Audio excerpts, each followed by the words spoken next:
Imagine it's 9 a.m. on a rainy Monday. You're dreading the commute, so you check your portfolio, and you see something impossible. While you were sleeping, your assets generated $255, but your boss is only paying you $250 to work all day today. You just earned more sleeping than you will working. This isn't a glitch, it's a mathematical certainty called the crossover point. And once you hit it, you never have to work again. Here is exactly how to calculate your date. My name is Moo, and I spend way too much time thinking about the intersection of historical market data and human psychology. If you're someone who feels like you're doing everything right, saving a little, working hard, but you still feel trapped on a hamster wheel that's spinning just a little too fast, make sure to hit the subscribe button and give this video a thumbs up if this helps you out. Look, most financial advice is trash. It's either cut out lattes to become a millionaire, which is mathematically impossible for most people, or buy this meme coin and retire next Tuesday. Today, we are going to ignore all of that. We are going to look at the cold, hard data. We are going to calculate the exact day your passive income exceeds your salary, explain why your brain is wired to sabotage that goal, and I'm going to show you why the standard advice of waiting for compound interest might actually be the riskiest strategy of all. Here's the thing. Humans are linear thinkers living in an exponential world. If you take 30 linear steps, you get 30 meters. You're across the living room. If you take 30 exponential steps, you orbit the Earth 26 times. We struggle to process this. When you start investing, it feels like throwing pennies into the ocean. You save $500, the market drops 2%, and you have less money than you started with. It feels pointless. This is what I call the plateau of disappointment. Most people quit here. They say, investing is a scam, or I'll never have enough. But let's look at the data.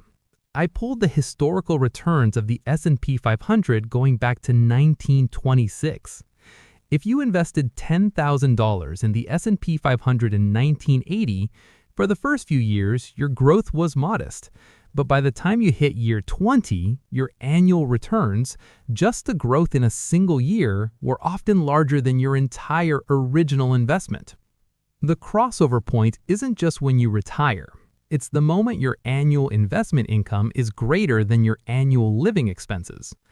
Now, you might be thinking, Moo, that requires millions of dollars. I make $60,000 a year. This video isn't for me.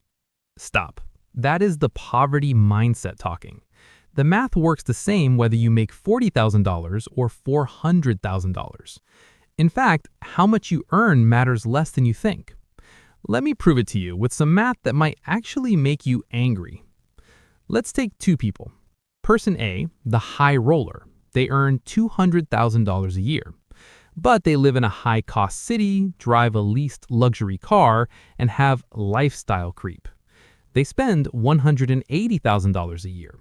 They save $20,000 annually. That is a savings rate of 10%.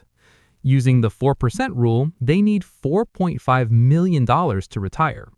Person B, the strategist, they earn $70,000 a year. They drive a used Toyota, cook at home, and live comfortably but simply. They spend $40,000 a year.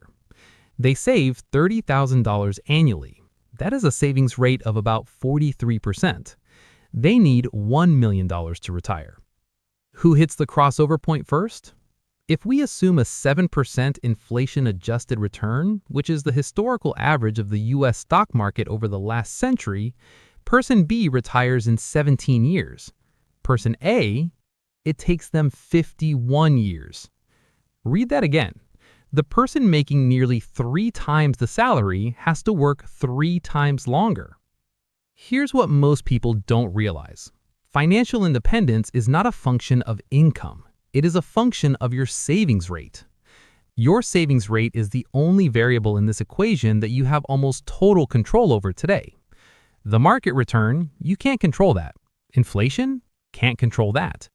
But the gap between what you earn and what you burn, that is entirely on you. So if the math is that simple, spend less than you earn, invest the difference, wait 17 years. Why isn't everyone doing it?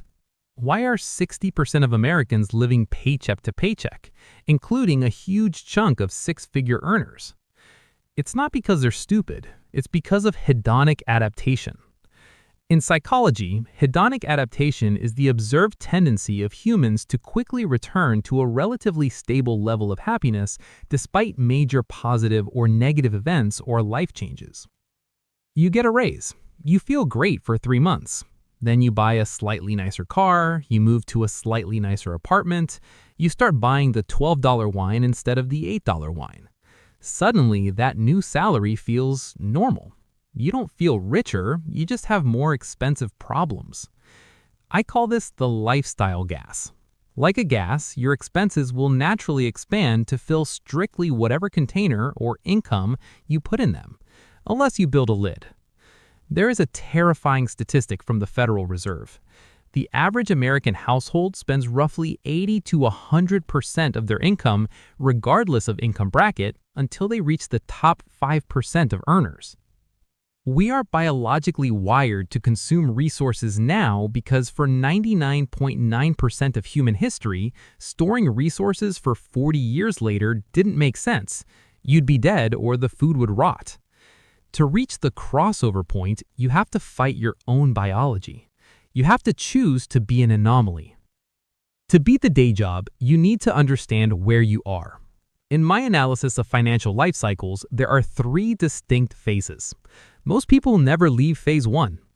Phase 1 is the struggle. You have no money, but you have time and energy. Your biggest asset is you. The trap here is focusing on investment returns too early. If you have $1,000 invested and you get a massive 20% return, you made $200. That's nice, but it doesn't change your life. You can make $200 by working overtime for a weekend or selling old clothes on eBay. The Nick Maglioli rule is save money, then invest. In this phase, worry less about what you buy, stocks versus crypto, and more about how much you can buy. Your savings rate is the engine here. Phase 2 is the accumulation, or the boring middle. This is where you have $100K to $500K invested. This is the hardest phase psychologically. The novelty is offline. You're just waiting. Here, investment returns start to matter. A 10% drop loses you $50,000. That hurts. The goal here is automation. If you have to manually transfer money every month, you will fail. You will find the reason not to do it. Oh, Christmas is coming up, or I need new tires. Automate it so the money is gone before you see it. Phase 3 is the crossover. This is the moment we're chasing. This happens when your portfolio is roughly 25 times your annual expenses. Based on the Trinity study, if you have 25 times your expenses invested in a mix of stocks and bonds, you have a 95+% success rate of never running out of money for 30 years. But this is where it gets really interesting. Now, you might be thinking, Moo, the market is at an all-time high. Shouldn't I wait for a crash to buy in? This is the single most dangerous idea in finance. Let's look at the data. I analyzed the market data going back to 1950. If you sat on cash waiting for a 10% dip to buy in, you would have underperformed the simple buy immediately strategy in over 80% of historical periods. Why? Because the market goes up more than it goes down. While you're sitting on the sidelines waiting for the S&P 500 to drop from 4,500 to 4,000, it might run up to 5,500 first.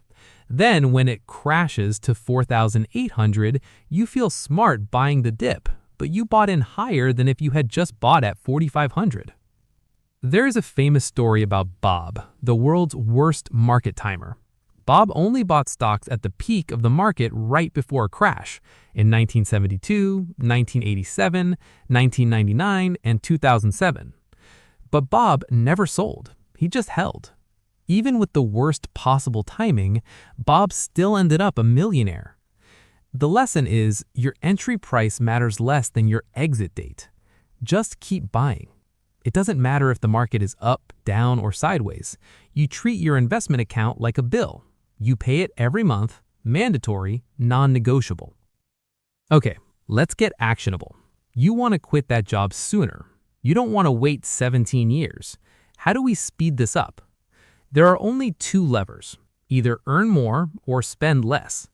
Most financial gurus tell you to cut expenses, stop buying avocados, cancel Netflix. Look, cutting expenses has a floor. You can only cut so much before you're living in a tent eating beans. There is a mathematical limit to how much you can save, but there is no mathematical limit to how much you can earn. Here is the uncomfortable truth. If you want to reach the crossover point in 10 years or less, you probably can't do it on an average salary. You need to focus on your income shovel. If you spend 10 hours a week clipping coupons to save $50, your hourly rate is $5. If you spend those 10 hours learning a new skill, freelancing, or building a side business, your potential return is infinite. The Moo strategy is simple. First, lock your lifestyle. Decide on a comfortable standard of living. $50K a year, $80K a year, fine. Second, increase your income. Go aggressive on career growth. Job hop, statistically the best way to get a raise. Start the side hustle. Third, and this is the key, bank 100% of the raise. When you get a $10,000 raise, do not upgrade your car. Do not move apartments. Invest 100% of the difference. If you do this, keep expenses flat while income rises, your savings rate doesn't just go up linearly, it goes up exponentially. You can cut your working career in half by resisting lifestyle inflation for just one promotion cycle. Now, I can hear the comment section already, but Moo, what about taxes? Yes, taxes matter. That's why you maximize tax-advantaged accounts first, like your 401k or Roth IRA. That's free money. But Moo, I have kids. Kids are expensive, yes, but they are also the reason why you should do this. Do you want to be the parent who is always stressed about money, or the parent who has the freedom to attend a soccer game because they don't have to ask a boss for permission? But Moo, life is for living. I don't want to be miserable to be rich at 60.